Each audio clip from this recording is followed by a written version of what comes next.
Hi, this is Mary Wilcox, and I'm the solutions expert at Aventido, and this is your assistive technology update.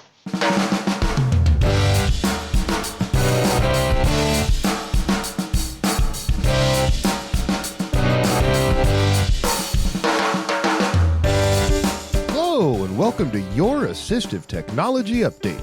A weekly dose of information that keeps you up to date on the latest developments in the field of technology designed to assist individuals with disabilities and special needs. I'm your host, Josh Anderson, with the Indata Project at Easter Seals Crossroads in beautiful Indianapolis, Indiana. Welcome to episode 783 of Assistive Technology Update. It is scheduled to be released on May 29th, 2026. On today's show, we are super excited to welcome Mary Wilcox. She's here to talk all about sensory readable and some other tools out there to assist individuals with learning. We also take a little bit of time to celebrate a member of our team, Jim Reinhardt. Jim's been with us for a little over 12 years now. He actually started in the department the exact same day that I did. So I've been working with Jim as long as I've been in assistive technology. Today happens to be Jim's last day. He is running off into the wonderful world of retirement. So in celebration of Jim, we will play an interview from a holiday show quite a few years back, but I think it's the most recent one that I have with him on the show, so we wanted to make sure that we definitely included it. So Jim will certainly be missed around here, and we wish him all the best as he walks off into retirement. He has helped countless folks here all across the state of Indiana, especially up around the area kind of where he's based. So, Jim, we will definitely miss you, but we hope you have the absolute best retirement that you possibly can. As always, listeners, we thank you for listening. Let's go ahead and get on with the show. Jim, can you go ahead and kind of introduce yourselves to the listeners? Yeah, hi everybody. As Josh said, I'm Jim Reinhardt. I'm a assistive technology specialist here at Easter Seals Crossroads. I've been here about 10 and a half years. Most of my work is with the vision sensory team. Most of my folks are either visually impaired or are blind. And I live and work out of the northeast part of the state. And most of my work is done in that trapezoid between like Fort Wayne and South Bend. Yeah, Jim is slightly north of what I like to call the snow belt here in Indiana. When it starts getting cold, it seems like it'll be halfway sunny down here, or maybe we get flurries, and somehow the farther you go north in the state, the more those flurries turn into inches and inches turn into feet. So we're so happy for all the work that you do up there. Well, Jim, what's kind of a piece of assistive technology or maybe technology that you're really looking forward to or you think might make a good gift or a good tool for somebody this year? Yeah, a lot of people have probably heard a lot about artificial intelligence or AI, and one thing that's really caught my attention here of late has been the Copilot app that's part of the Windows operating system. If you're buying a new computer, it should come loaded on it already. But if it's not, you can get it through the Microsoft Store, and again, it's free. And it does all kinds of cool stuff. Everything from, if you want a recipe for something, you can ask it for a recipe on how to bake chocolate chip cookies or whatever. I've got a person who's been using it to create children's stories. So varying kinds. In fact, I tried something out last night with the Christmas season coming in, and I said something like, tell me a story with a Christmas story with 3 kids in it. Maybe ages 5 to 10, and when you hit the enter button to make it work, it takes a few seconds, and then it'll just spit out a whole Christmas story. It kind of always starts with Once Upon a Time, but it includes the 3 characters, and what they were all asleep, and they heard a noise. They came down. Santa was at the house, and the whole bit. So it was all, and his sled was stuck, and the kids helped him get his sled unstuck, and it was just a really cool story. So it does that kind of thing, which is really slick, I think. It also the same procedure basically, and ask it to either make you a picture or something that a customer of mine has been working with is making a coloring book page. So it will, so you ask it to make a coloring book page of something of Santa Claus or something, and it should generate one of those that you can actually download and download it to your downloads folder and then print it off, save it to another folder or things like that. So, and it's free. So it's, the price is right as well. Just hard to put a bow on it unless you're getting a new computer as part of it. So, but yeah, I would encourage everybody to try it, and it's good for just about anybody. I've used it with a couple of my people that are screen reader users, and they've had pretty good success with it as well.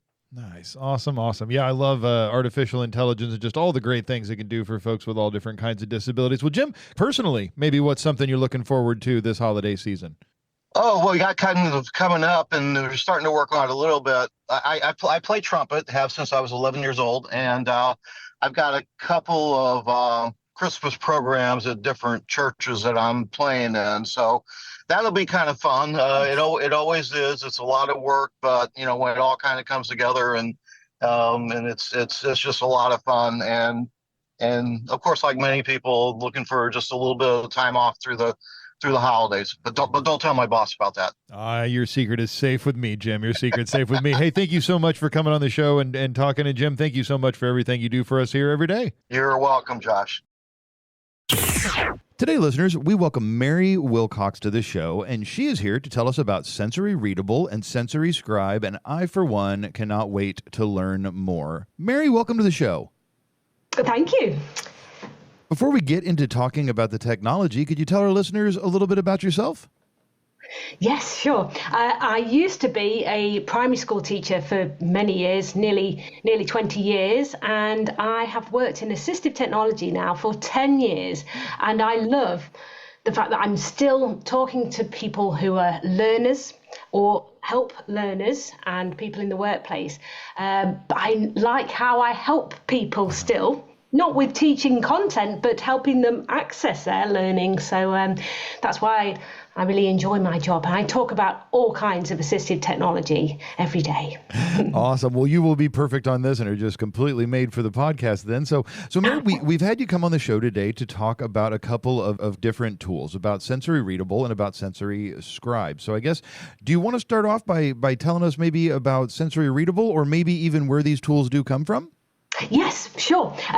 So both are made by a company called Sensory App House, and people who have worked in assistive technology for some years will probably know the owners, because they are the founders of Claro software, who made Claro Read and various apps, and then they sold that company to Text Help, or Everway now, and they thought, well, there's still some gaps in the assistive technology sector. We want to carry on making technology, so they made lots of apps for mainly iOS that are free, and also Sensory Readable and Sensory Scribe. So that's sort of the background behind the people who make these products. And so Sensory Readable has some similarities to Claro Read, as in it is text-to-speech for computers, for any computer, a Mac or a Windows computer, and it helps people with their reading. So awesome. So that's sort of a little bit of an introduction to Sensory Readable. Perfect. And I know, and I was completely unaware of that, but I know Claro was one of the first things when I started doing this quite a while ago, an app that we used with a whole lot of folks for all different kinds of learning needs, for different kinds of work needs, for a lot of different things. So I love that they still saw gaps and we're working to be able to find those. So I guess since we're going to talk about both, let's start with Sensory Readable. So we know that it can kind of read on a Windows or Mac, but I guess how does it work? Well, it's all about simplicity, I'd say, with Sensory Readable. For a start, you just buy the license once. It's a perpetual license, so that makes it simple. And once it's installed onto your computer, you can have anything read aloud.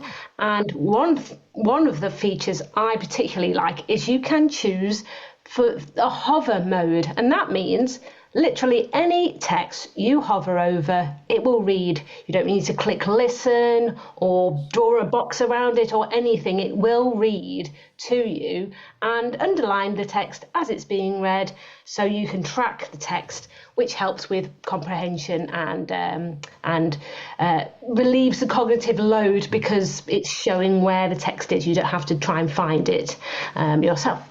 So that's basically how it works, but there's lots of other ways you can customize it to make it most suitable for you. So you don't have to have it hover over and read. You can choose to select the text or click play in a document. It reads the entire thing. Or you can save the document as an audio file and listen to it like it's an audio book. And like other text-to-speech technology, you can slow down the speed of the voice, change the voice.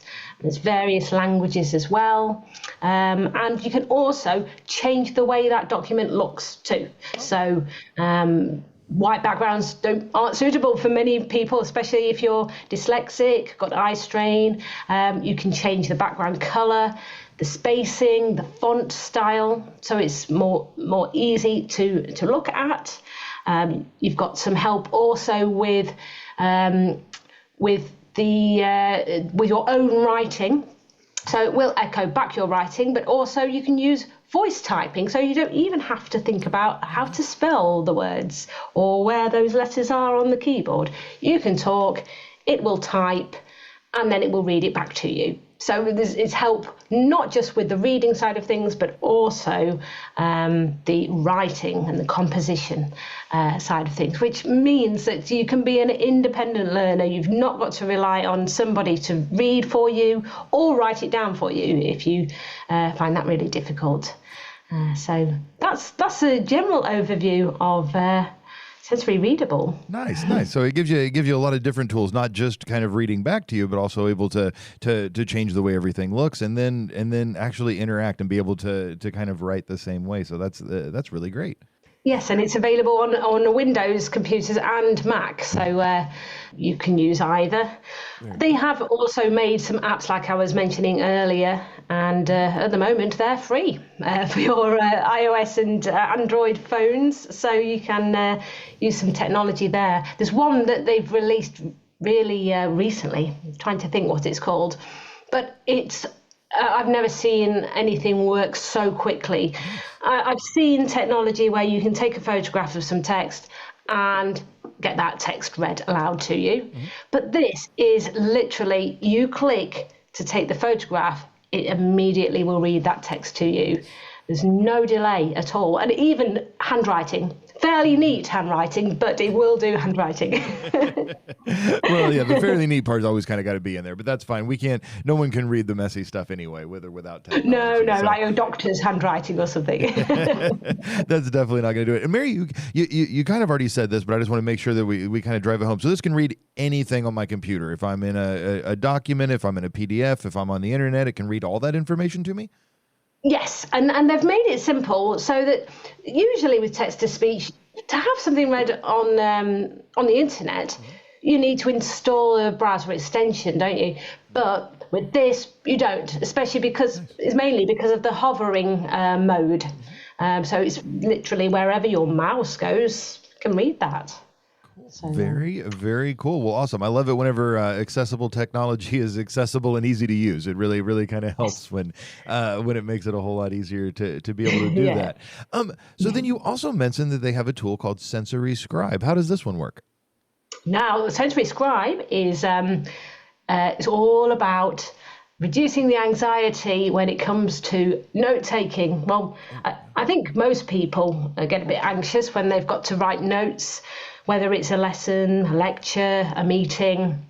They think, well, you can't really concentrate on what the person is saying as well as make your notes. And then if you've got additional difficulties like poor handwriting, or you can't hold a pen, or you don't know how to spell the words, or processing difficulties, that's going to add to the stress. So what Sensory Scribe does, which you can use on a phone or a computer, you open it up, give it a title, click record, it instantly transcribes what the person is saying. And so that's really great for people who like to see the text as well as hear the person speaking, or if you have difficulty with hearing, you can read it instantly. It's live transcriptions, and that transcription is saved. So what that means is after the lesson, lecture, meeting, you can revisit any bit of it. So if you struggle with concentration, maybe you have ADHD and you easily lose focus and concentration, and you panic that you've missed a big chunk of the lecture, you can revisit it. You can re-listen to what was said, and also search for a word. So maybe you think, oh, they were talking at one point about assistive technology. You can look for that word within the transcript, and it would jump to that point of the lecture or meeting, and then you can re-listen to that or use that content in an assignment, maybe, if that's what you need to do. So it's, again, a simple bit of technology that records, and you've got captions there, and you don't have to worry about making any notes if you don't want to. You can sit back and be engaged with the person speaking, rather than the worry that you're not going to remember anything because you've not written it down. Yeah, I've worked with folks who have the challenges of forgetting to write things down, like you said, being easily distracted. I've also worked with folks who feel like if they don't write every single word down, they're going to miss something, and then you kind of miss everything if you're just trying to focus on just that kind of part. And then who's going to go back and read 5 pages of handwritten notes afterwards, or type notes out? So I love that there's a search feature. So Mary, just for example, so let's say, I said, I need to go back to the part on assistive technology. If that's said 3-4 times during it, will it pick up on all those?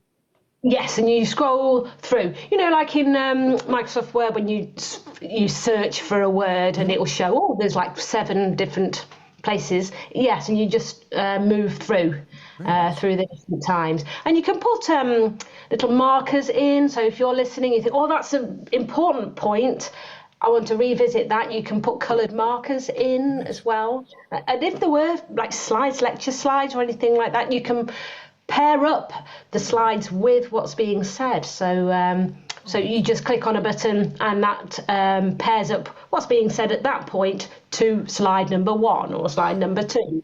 So it's easy to match up a visual thing with what's being said.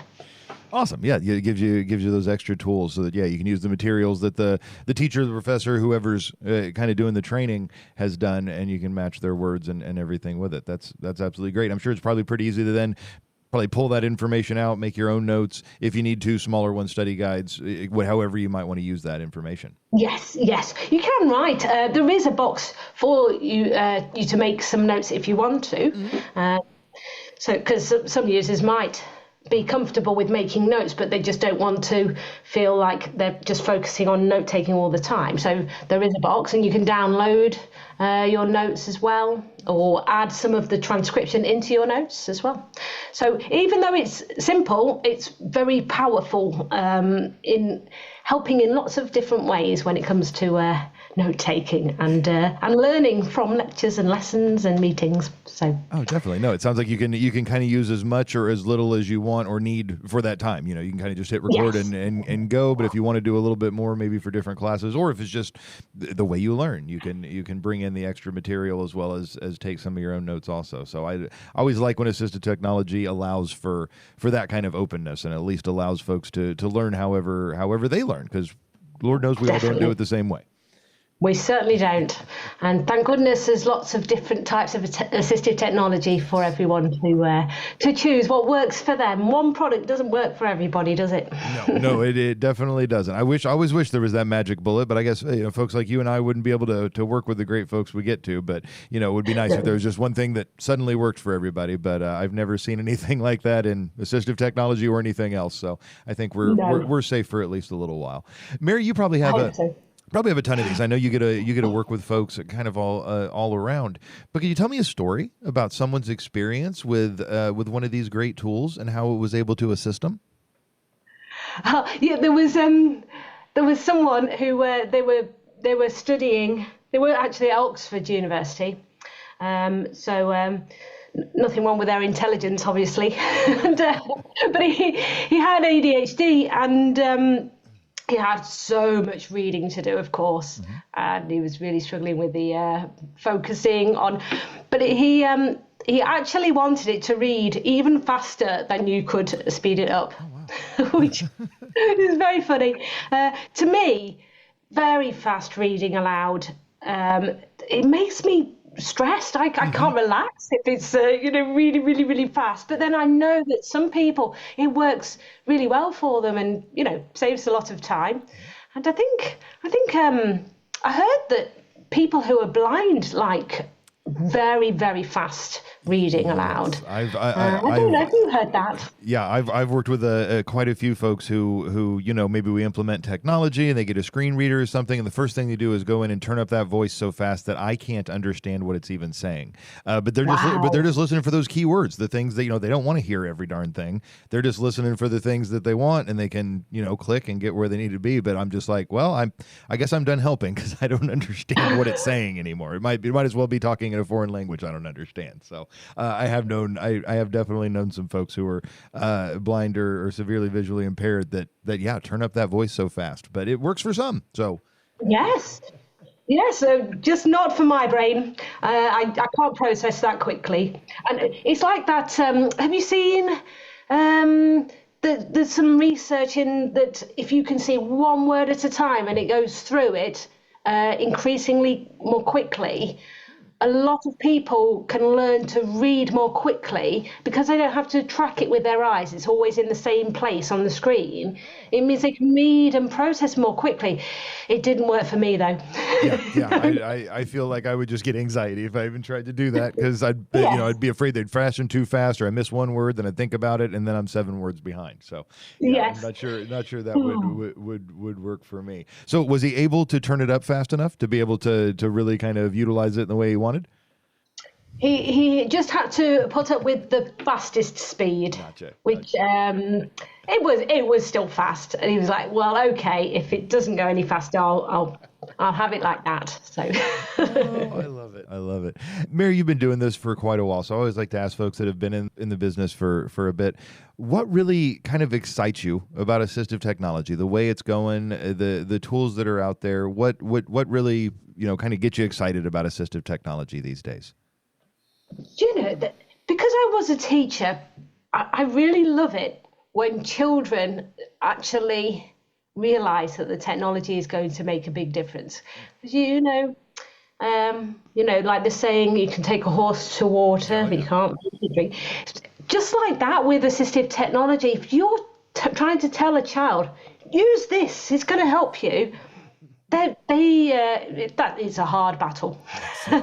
So I think it's so great when something happens and they think, no, actually this is going to be so much better, and then if you see them a few weeks later and it has, and they're more independent and they're just more eager to learn.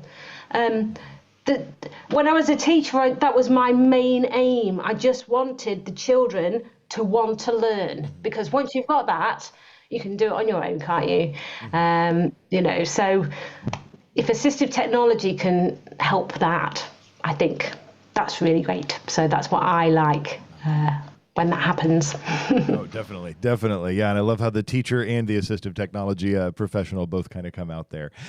Mary, if our listeners want to find out more about the tools available from Sensory App House, the Readable, Scribe, and the others, what's a good way for them to do that?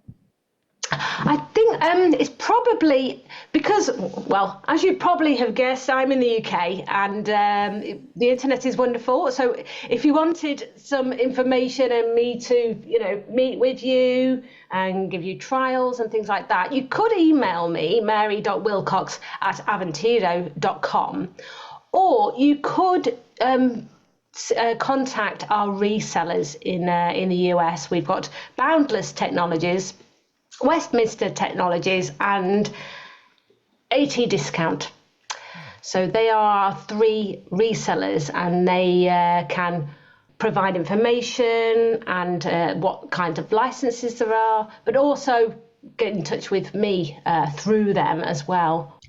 You can also find out more by attending one of my webinars. I do a webinar every month, and I can share a link with where you can find the information and register for the webinars. They're always free. They usually last about half an hour, and even if you can't make the live webinar, still register, because I can send you a recording as well. So we'll put the information about accessing the webinars too. Or you can just simply search for Sensory Readable or Sensory Scribe in Google, or any other search engine if you don't like to use Google.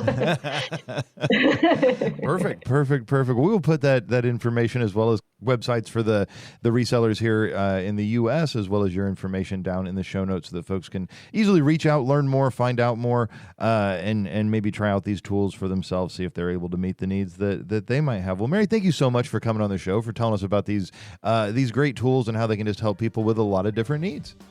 It's been a pleasure. Thank you, Josh. Do you have a question about assistive technology? Do you have a suggestion for someone we should interview on an Assistive Technology Update? If so, call our listener line at 317-721-7124, send us an email at tech@eastersealscrossroads.org, or shoot us a note on Twitter @InDataProject. Our captions and transcripts for the show are sponsored by the Indiana Telephone Relay Access Corporation, or INTRAC. You can find out more about INTRAC at relayindiana.com.